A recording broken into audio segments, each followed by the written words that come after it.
Olá a todos, eu sou Júnia Caetano, bem-vindos ao meu canal Rota do Céu. Hoje é dia de Santos Reis e também o dia do astrólogo. E a gente vai saber por que essa associação, essa correspondência. Os três reis magos, eles têm muito mais mistério e importância do que a gente imagina. Vocês sabem que a astrologia vem lá da Suméria, da Babilônia, né, dos babilônios.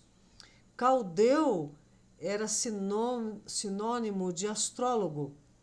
Então, o astrólogo e o astrônomo eram a mesma coisa.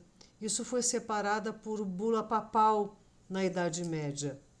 Então, eles faziam a leitura do céu, né? E por que o dia de Reis tem a ver com astrologia e o que se comemora?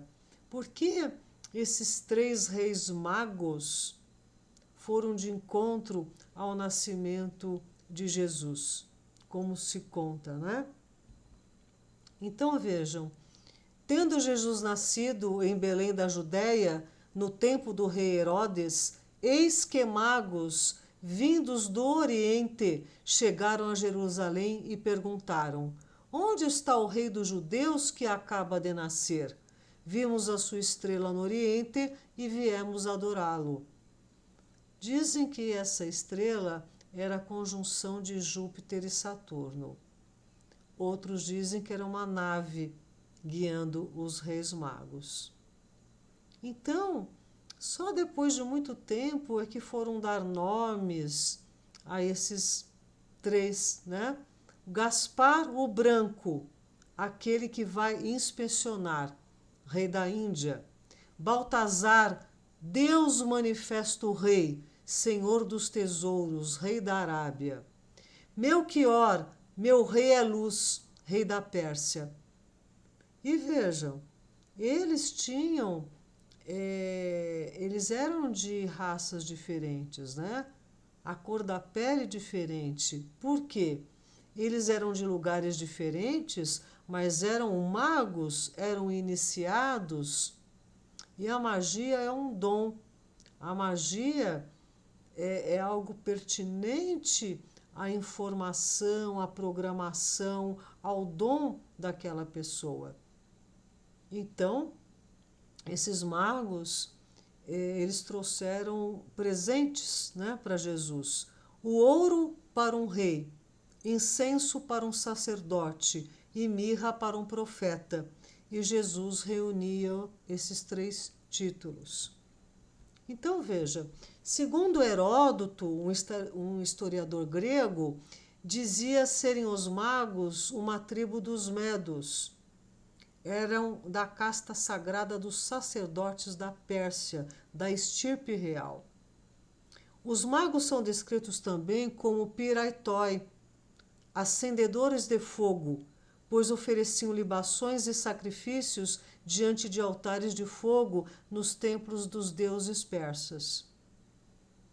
Os persas continuaram a usar a palavra magushi para sacerdote, que é mago. Um sacerdote comum era um mog e um alto sacerdote um mago pat. E terminando a visita a Jesus, os magos se retiraram e, sendo por divina revelação avisados em sonhos para que não voltasse para junto de Herodes, partiram para sua terra por outro caminho. Então esses magos eram antenados, né? O sonho era muito importante nas escrituras, nas antiguidades. Isso era um aviso. A gente só sonha porque de noite a glândula pineal, que ela é conhecida como órgão do intelecto supremo, ela segrega a melatonina.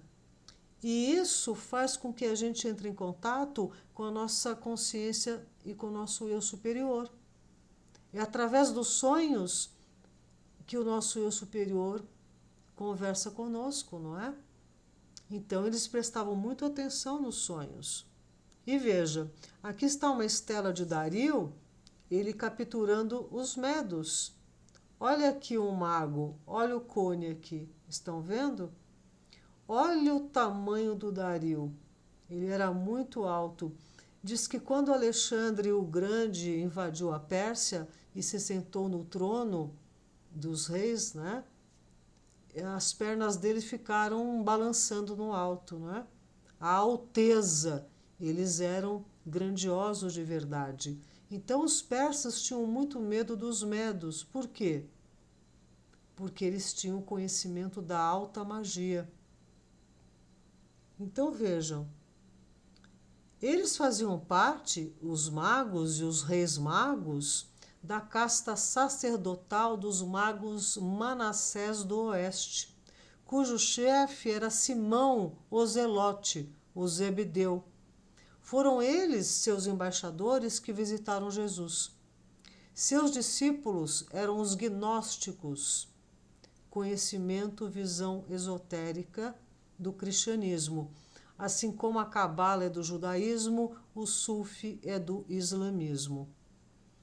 Então, esse movimento que se originou na Samaria, onde ele, Simão, era o líder dos magos.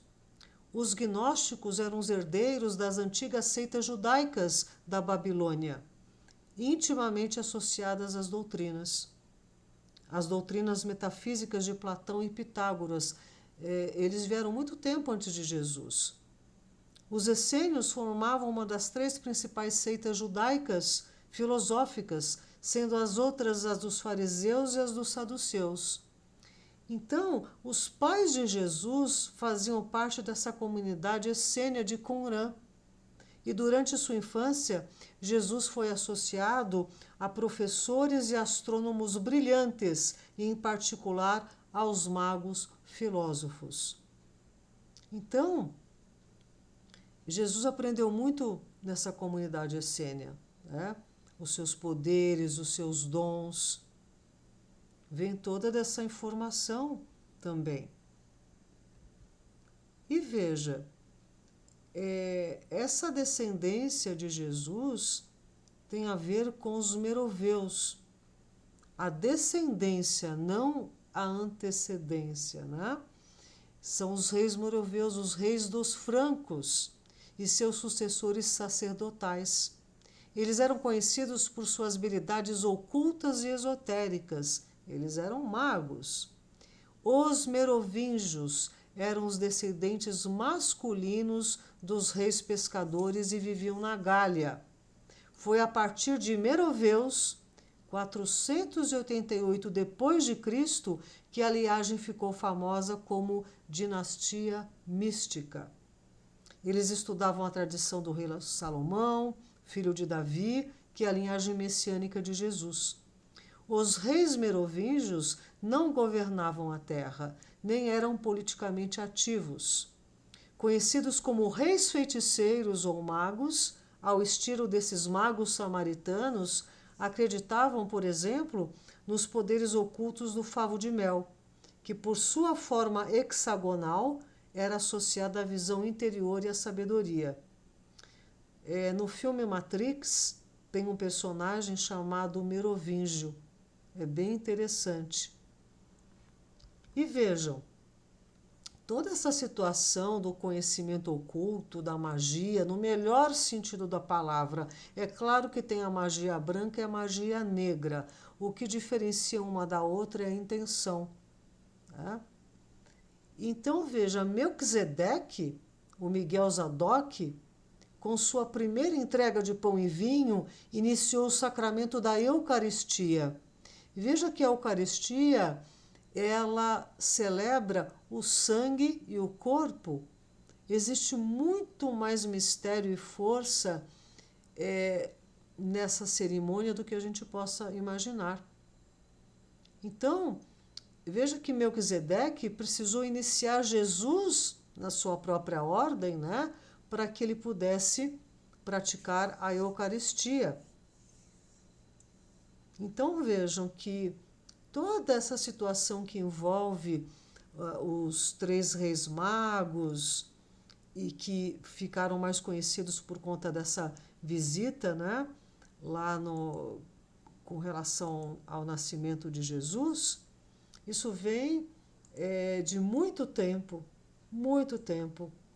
desde a Pérsia, né? Desde a Babilônia, Zoroastro, né? Então, o conhecimento oculto, ele não era, sempre foi oculto, sempre foram para os sacerdotes, os iniciados, os que fazem parte das ordens, né?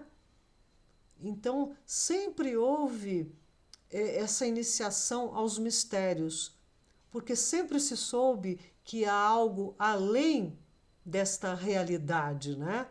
Esta não é a realidade. A gente sabe que a gente está até mesmo dentro de uma realidade simulada, né? Segundo aí a percepção de muitos cientistas. Então, neste dia 6, dia de Reis, dia do astrólogo, que a gente continue compreendendo o que o plano cósmico nos sinaliza nessa rota do céu. Ok, meus amados?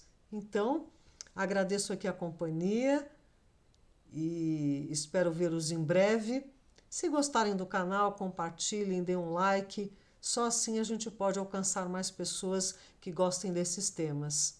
Um grande abraço para vocês e um feliz Santos Reis.